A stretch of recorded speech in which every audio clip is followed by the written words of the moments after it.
Giving us a date for Juneteenth, they acknowledge you guys were our slaves. And not only that, you guys find out 2 years later. So we gonna celebrate that y'all found out 2 years later. That's a spit in the face. To celebrate the end of slavery, and that wasn't the end the day we found out. We found out 2 years later. So we celebrating the fact that we found out 2 years later than everybody. So now this is what happens. Capitalism trumps citizenship. What do you mean by that, Charleston? Now you got Juneteenth shirts in Walmart, Target. They benefit off this now. We don't. You're not going to see a bunch of black people being able to sell out of these Juneteenth stores and Juneteenth posters like they do for the 4th of July. So now the capitalist wins off this, not black people. We was already celebrating the holiday. We was already celebrating it, so we lose. I would much rather Joe Biden had sat down and listened to Ice Cube than made this a holiday. I would much rather Joe Biden had sat down and listened to what Ice Cube had to say with that plan that he had than giving us a national federal holiday. You know what we needed before this national federal holiday? A new crime bill. We need a new crime bill. We don't need no motherfucking holiday. I'll never celebrate the day again. I'll never celebrate it again because it meant much more. Juneteenth. It's a word that's been around for over 150 years, but only recently has it started to hit the mainstream. It's about damn time. Juneteenth marks the day when the last enslaved African Americans in Texas finally got the news they were free. Think about that for a second.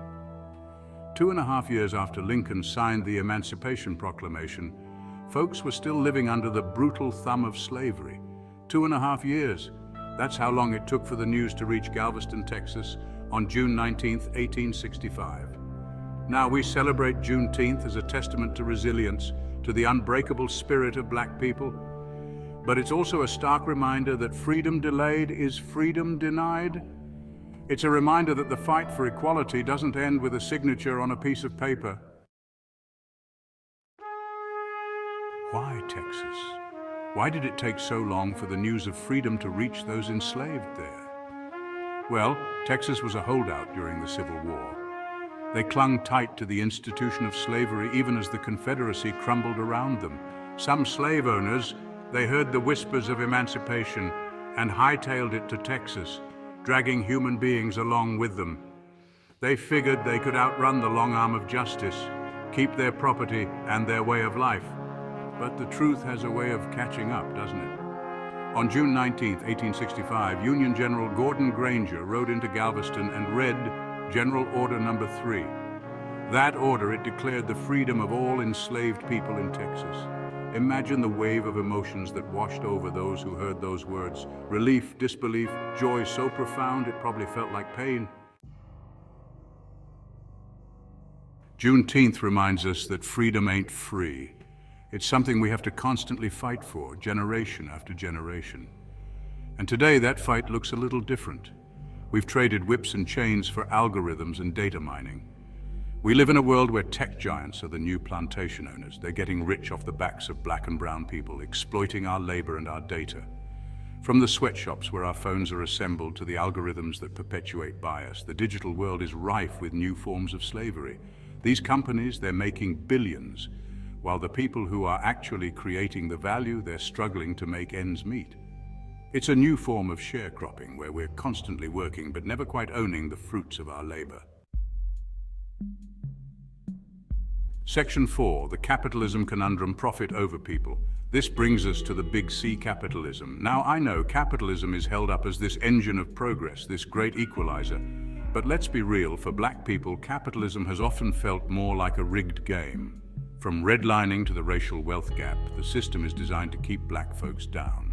We're disproportionately incarcerated, disproportionately unemployed, and disproportionately living in poverty. And yet we're told to be grateful for the scraps we're given, to pull ourselves up by our bootstraps, as if the system wasn't built to keep our boots firmly planted in the mud. Section 5, a hollow celebration, freedom without equity. So when we celebrate Juneteenth, we have to ask ourselves, have we truly achieved freedom if we're still fighting for basic, economic justice? Can we truly commemorate emancipation when so many are still trapped in systems of oppression? The answer, my friends, is a resounding no. Freedom without equity is just a word, a hollow promise. It's like having a key to a house you can't afford, a car you can't drive. Juneteenth should be a celebration, yes, but it should also be a call to action, a reminder that the fight for liberation is far from over.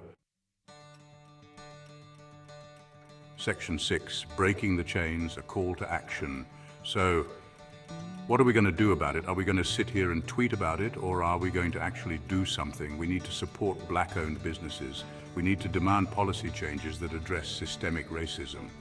We need to hold corporations accountable for their exploitative practices. But most importantly, we need to keep talking about it. Keep the conversation going. Educate yourselves and others about the true history of Juneteenth and the ongoing fight for black liberation. Because real freedom, the kind of freedom those enslaved people in Galveston dreamed of, it doesn't come from hashtags or parades. It comes from dismantling the systems of oppression that hold us back. It comes from demanding justice, equality, and a seat at the table. It comes from understanding that none of us are free until all of us are free. And if you agree with me, hit that like button, subscribe to the channel, and share this video with everyone you know. Let's make some noise, people.